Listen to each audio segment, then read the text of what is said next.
Hoje eu quero te dar um conselho,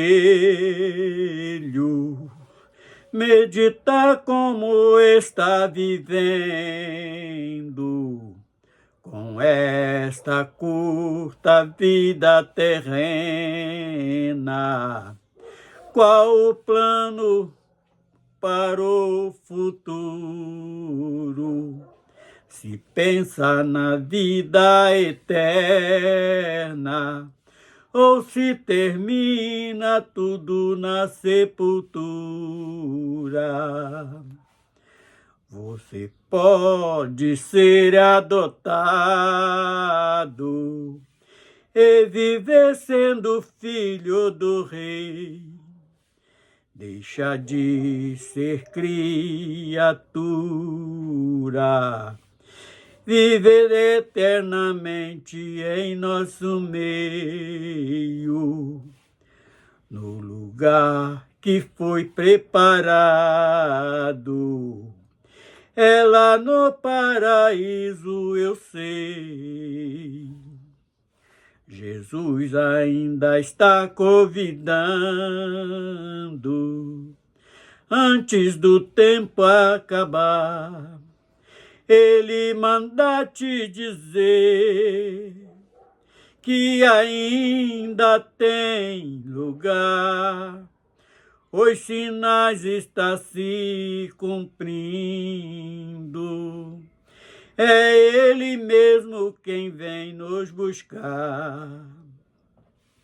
O conselho que eu quero te dar, antes do tempo acabar, procura Jesus Cristo, só Ele pode te ajudar.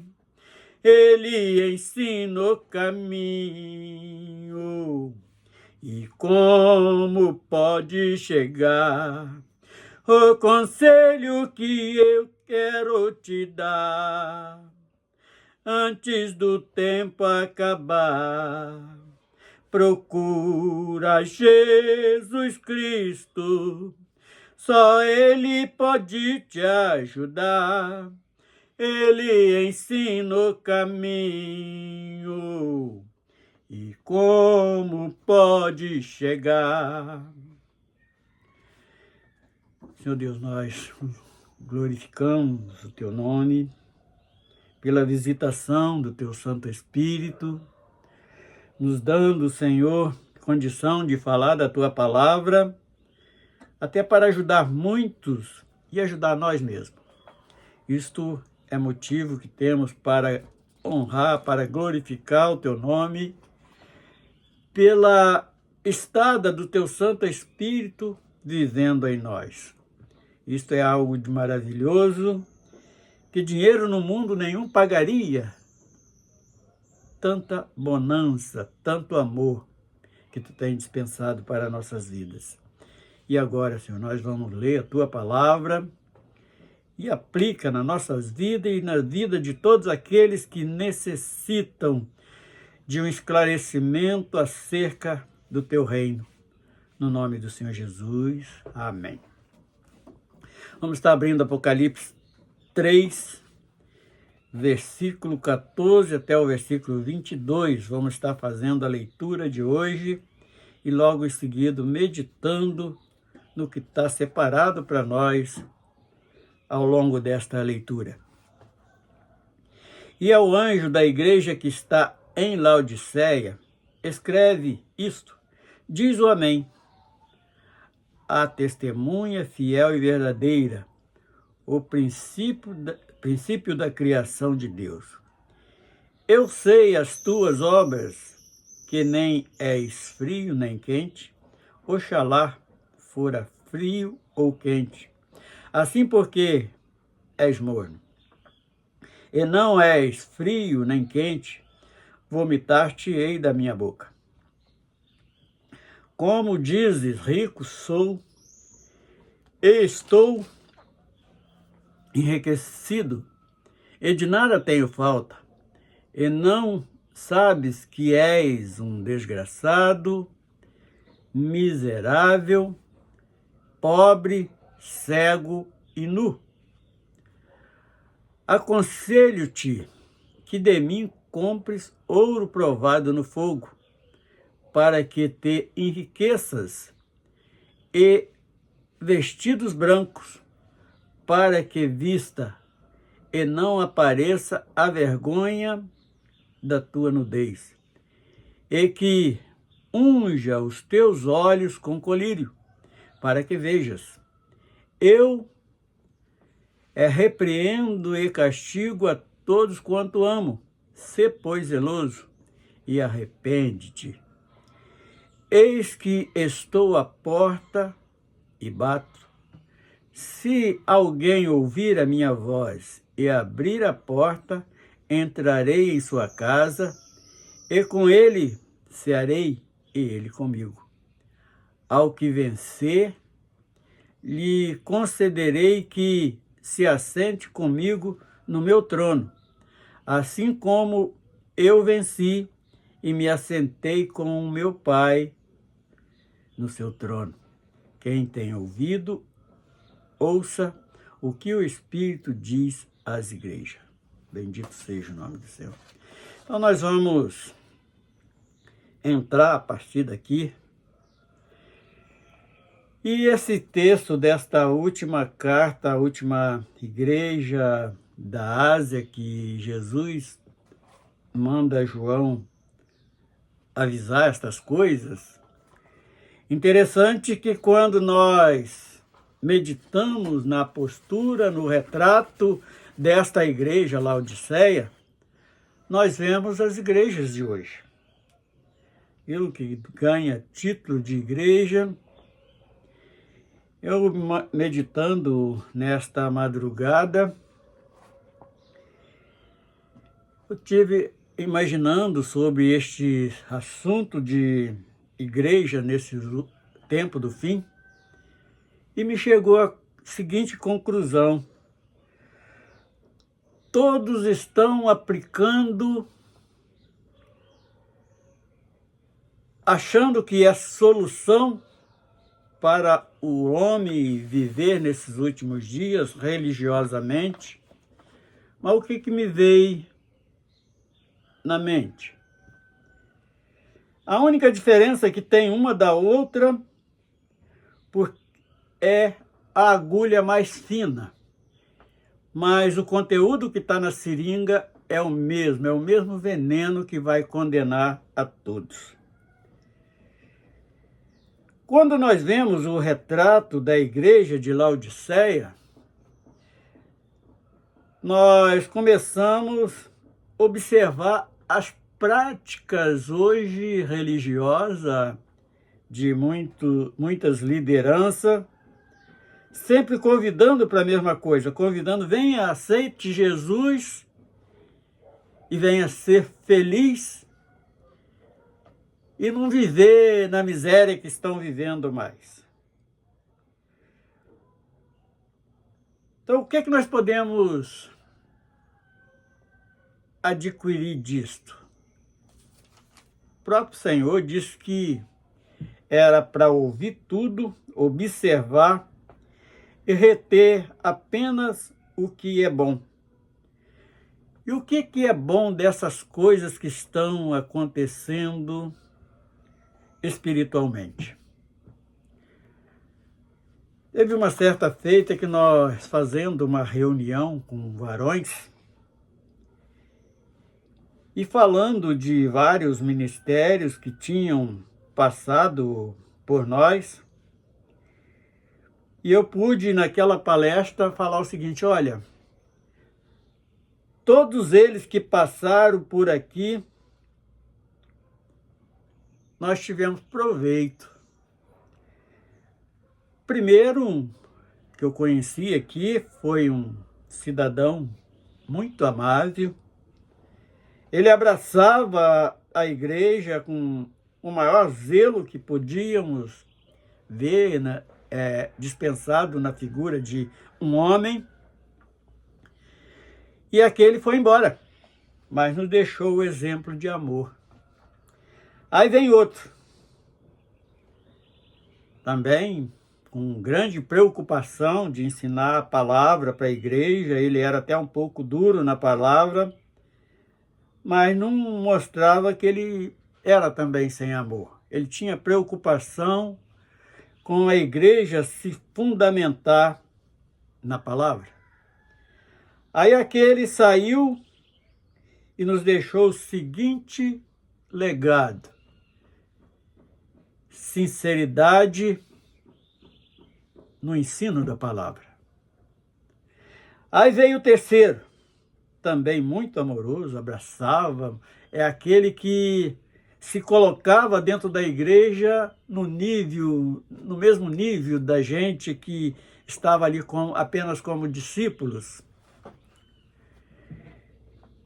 E tempos depois, um ano e pouco que ele teve junto conosco, também foi embora e depois faleceu, mas deixou até saudade pelo o verdadeiro amor que ele expunha para a igreja. Aí veio o quarto, um cara arrogante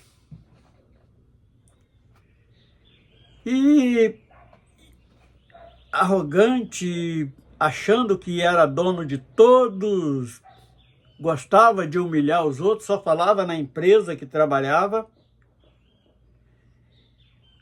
A palavra, naquele período, deixou de ser ensinada por um longo tempo que aquele cidadão teve junto conosco. Aí eu deixei, nesta reunião, eu dei o exemplo dos três primeiros, e depois de um quinto também, que era objetivo na palavra, ele não ficava maçando, também deixou este exemplo. Depois veio um outro que era um exemplo em administração. Aí eu me calei, os irmãos perguntaram, e os outros? Falei assim, olha, com cada um desses que eu mencionei aqui, eu citei até nome ali naquela reunião, ele nos deixou esse exemplo. E os outros nos deixou o ensinamento de tudo que não devemos fazer dentro da igreja e nem de sociedade nenhuma. E foi um período até de risos e tudo, mas com isso nós podemos contemplar naqueles cidadãos arrogantes e gostava de estar humilhando os outros, se meter na vida das famílias que ali congregavam. Então, eu pude meditar nesse texto que acabamos de ler e ver aqui algo interessante. Vamos ver versículo por versículo. Então,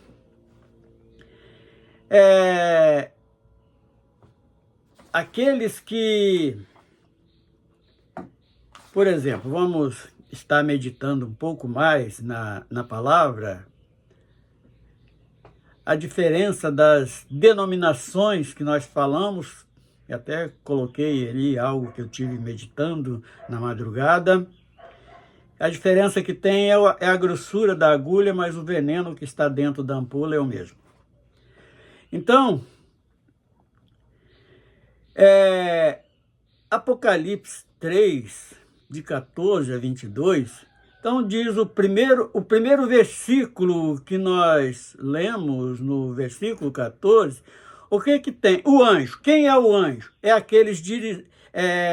refere aquelas pessoas que estão dirigindo uma congregação.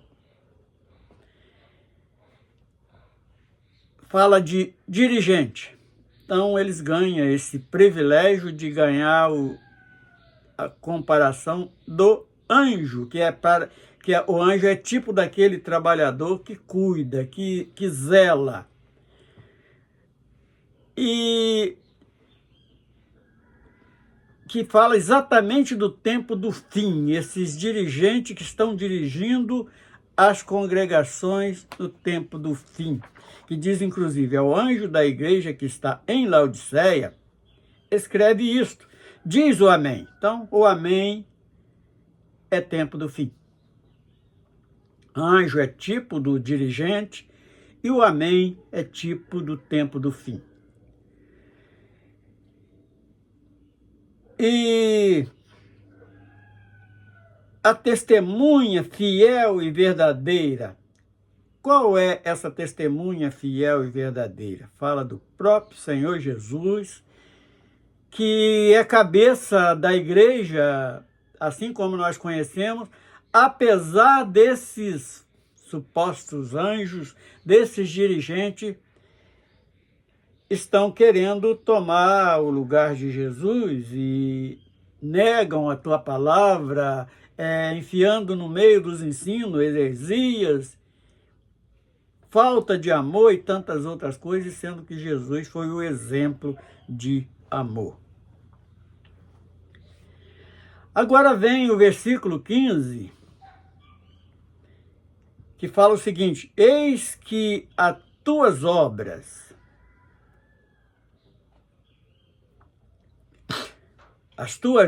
que nem é frio nem quente, oxalá fora frio ou quente.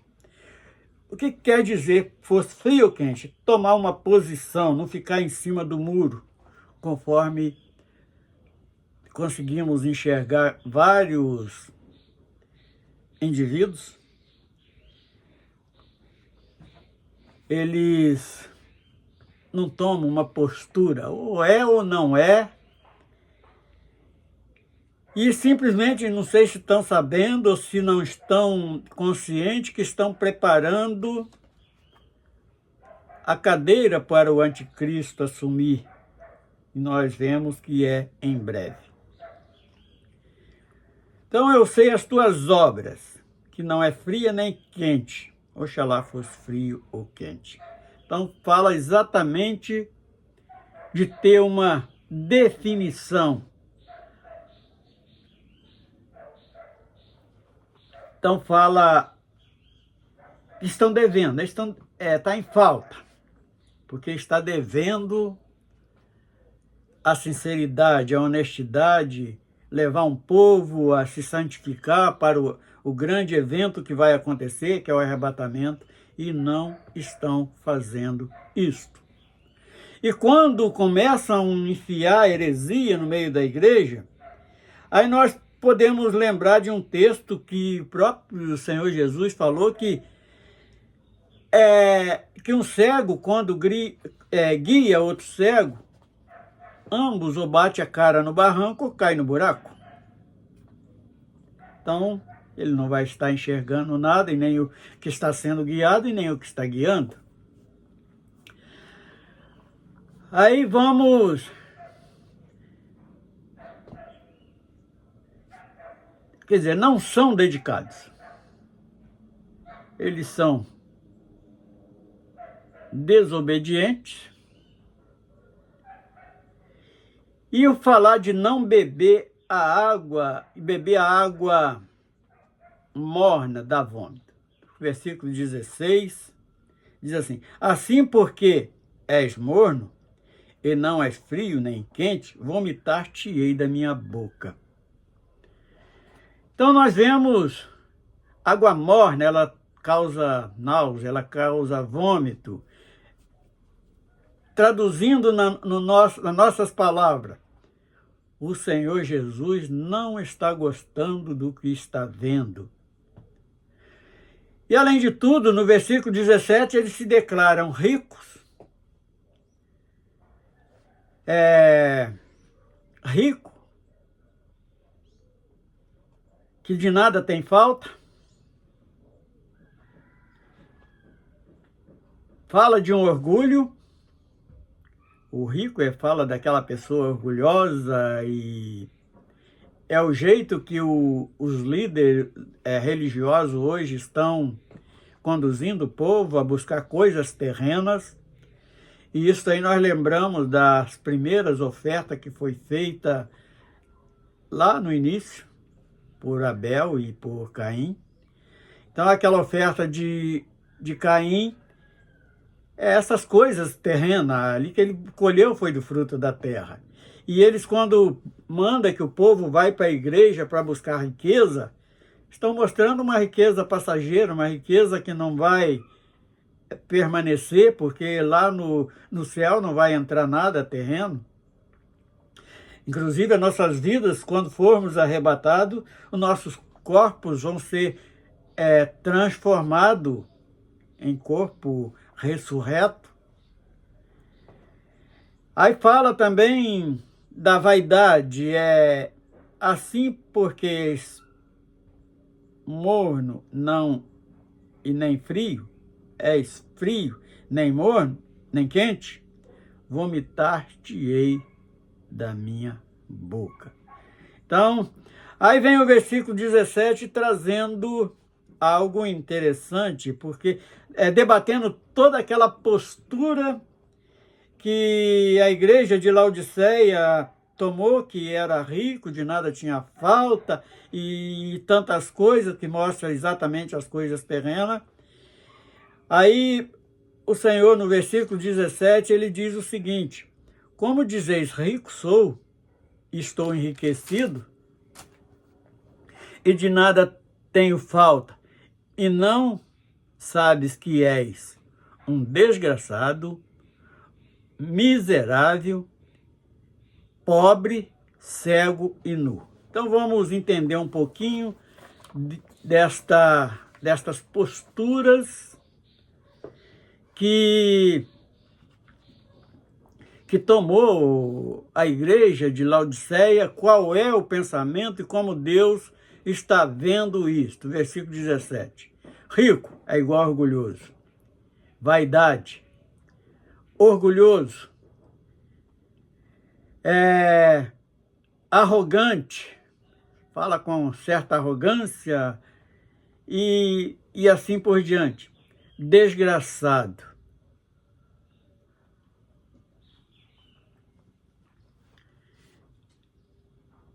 É menos o quê? Desgraçado é porque perdeu a graça. Aquilo que Jesus trouxe gratuitamente foi desprezado pelo homem, desprezado pelos supostos religiosos de agora. Tem muitos que falam contra a religião, mas quando nós vamos buscar a origem da palavra religião, nós sabemos que é religação e nós não queremos desligar de Deus de maneira nenhuma.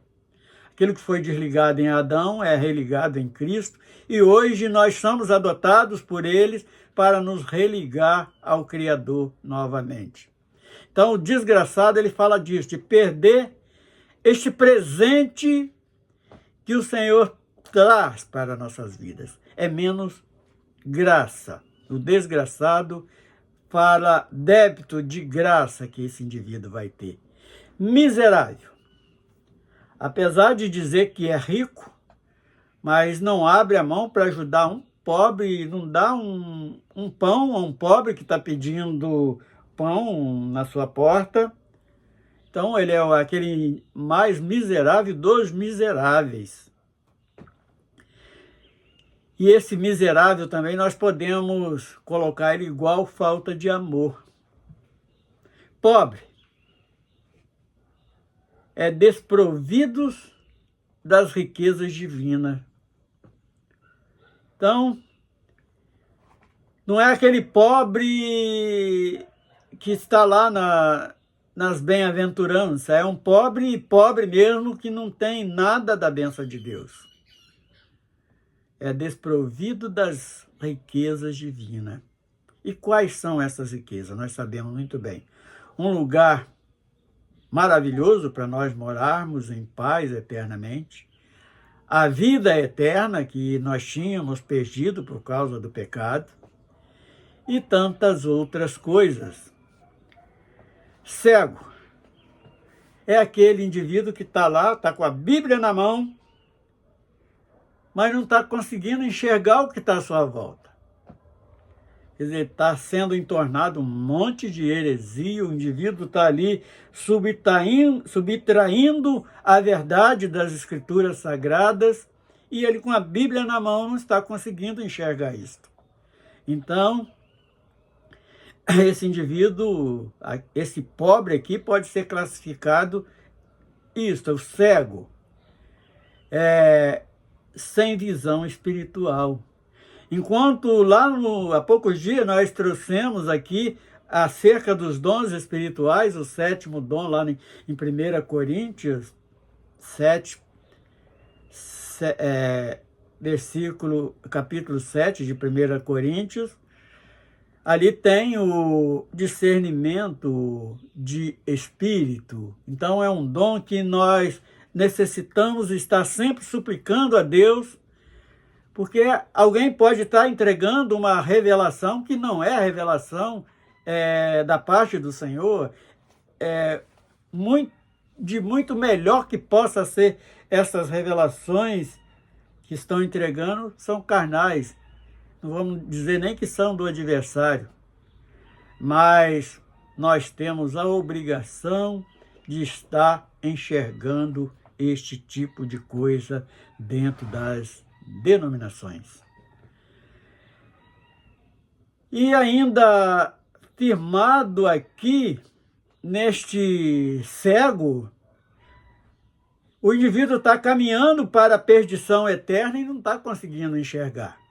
Então este é o antídoto, que não é antídoto, é veneno que está sendo aplicado nos indivíduos. Agora vamos para o nu. O que representa isso? Sem vestes de santidade.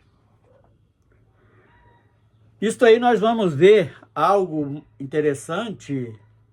Algum acha que a santidade é um véu, outro, a santidade é um sábado, e assim por diante, tantas outras coisas que nós vemos por aí, mediante essa busca desta riqueza, são feitiçarias introduzidas no meio do povo, apesar de não estar batendo ali um tambor, não estar com aqueles pontos de macumba, como nós conhecemos na nossa língua portuguesa, brasileira, mas são feitiçarias. Lembro disto claramente, que há alguns lugares uma certa feita, uma membro de uma destas denominações diz que já tinha doado, tinha até uma lista escrito das doações dela, já estava em 150 mil reais, fazendo campanha para que Deus matasse o próprio marido dela. E isso estava sendo ensinado dentro de uma destas denominações. Então, isto é feitiçaria. E voltando ainda às Escrituras Sagradas, diz assim: enriquecido e de nada tenho falta, e não sabes que és um desgraçado, miserável, pobre e cego e nu. Então vamos ver agora o nu. O que está dizendo este nu, esta nudez que mostra na palavra? É sem veste de santidade. Ele aceita tudo, mas não ser uma vida correta diante de Deus. Ele está ali, muitas das vezes, tocando um instrumento, pregando palavra, orando pelos outros, mas é aquele que compra e não paga. É aquele que não sabe tratar o vizinho com o respeito que o vizinho merece. É aquele que acha, porque está ali com a Bíblia na mão, ele é mais santo do que todo mundo. Então ele está sendo, as vestes espirituais dele não está cobrindo a sua nudez. 18, no versículo 18 diz assim: aconselho-te que de mim compres ouro provado no fogo. O que é esse ouro provado no fogo? Fala do poder supremo, o poder espiritual que nós adquirimos. É este ouro que nós devemos estar guardando no coração. a palavra é bem clara que aonde está o nosso tesouro, também está o nosso coração. Então, esta é a maior riqueza que nós devemos estar acumulando. É fazer reserva para o reino dos céus. E quais são estas reservas? O que significa estas reservas espirituais? Testemunho, vida de oração e vida de dedicação na palavra, mesmo se eu não tenho o privilégio de saber ler, mas eu tenho um ouvido para escutar acerca da palavra, tenho a minha boca para pedir ao Senhor que aplique na minha vida tudo aquilo que é da tua eternidade, e isto é o ouro refinado no fogo, aquele ouro que foi provado no fogo, para que enriqueças, é colocar o nosso tesouro, porque ali vai estar o nosso coração. E vestidos brancos, mais uma vez nós vamos falar que são vestes espirituais. Fala-se, o branco fala de vestes de santidade. É aquele que não pode contaminar. Uma roupa branca, se passa perto de um lugar que levanta uma poeira, vai aparecer aquela poeira, vai aparecer o respingo de lama que possa pingar. Então, mas as nossas vestes têm que estar sendo embranquecidas no sangue do Cordeiro. É aquele que nos redimiu de nossos pecados. É aquele que fez hoje sermos separados para viver uma eternidade. Então, este branco é igual vestes de santidade. Vergonha da nudez. O que quer dizer isto? Que está aqui exatamente no versículo 18, que diz assim: provado no fogo para que te vistas e não apareça a vergonha da sua nudez, o teu mau testemunho. Então, vergonha da nudez. Então, o Senhor está dando toda a oportunidade para esta vida se consertar diante de Deus. Ele está pedindo, ele está requerendo um conserto enquanto é tempo, porque o tempo de arrepender está acabando. A hora que o Espírito Santo sair juntamente com a igreja, que formos arrebatados, não vai ter ninguém para te convencer a desprezar todo o pecado, para desfazer todo o veneno que foi implantado em você. Agora, o colírio, nós temos que estar sempre usando do colírio, o colírio santo. Fala também de visão espiritual. Não fechei os olhos, comecei a orar, tive uma visão. Não. É você enxergar, principalmente dentro da palavra de Deus, as profecias necessárias para esse tempo do fim. Agora vem o versículo 19, que diz assim: eu repreendo e castigo a todos quanto amo.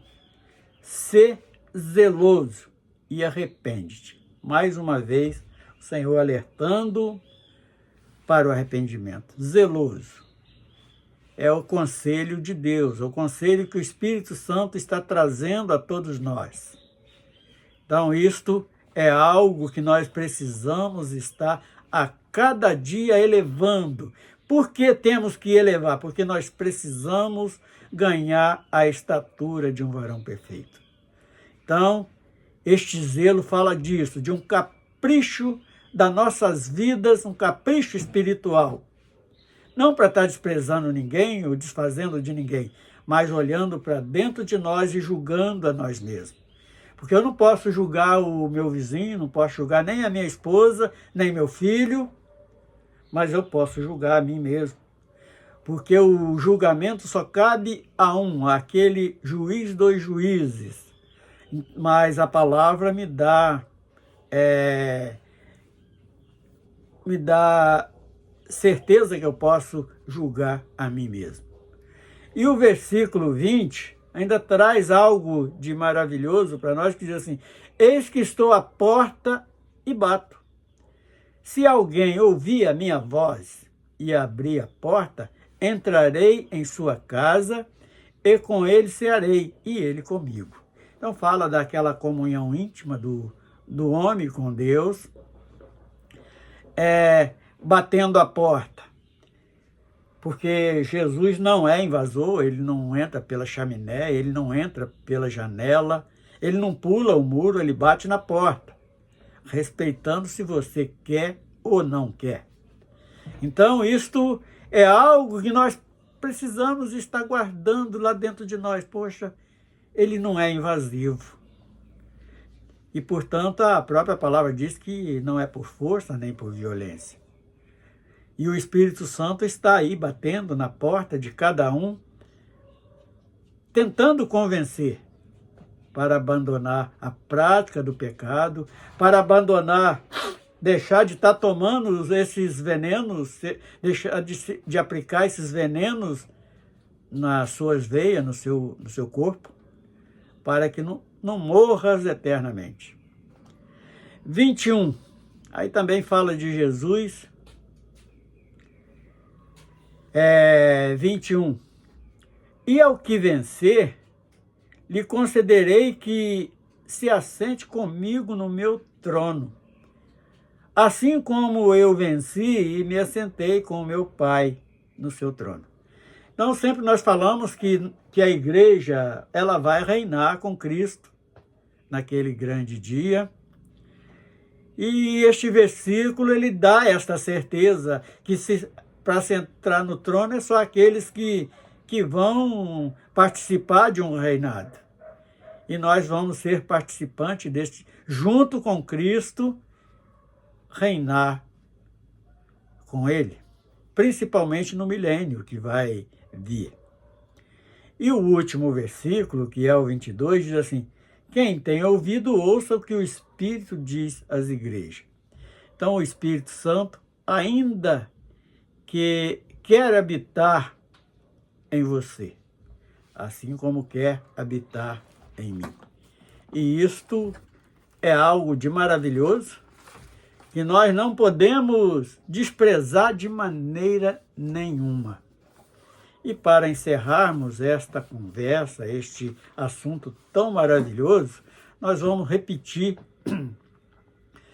o louvor que nós cantamos ao início desta conversa, desta meditação, nesta 7ª carta à igreja de Laodiceia.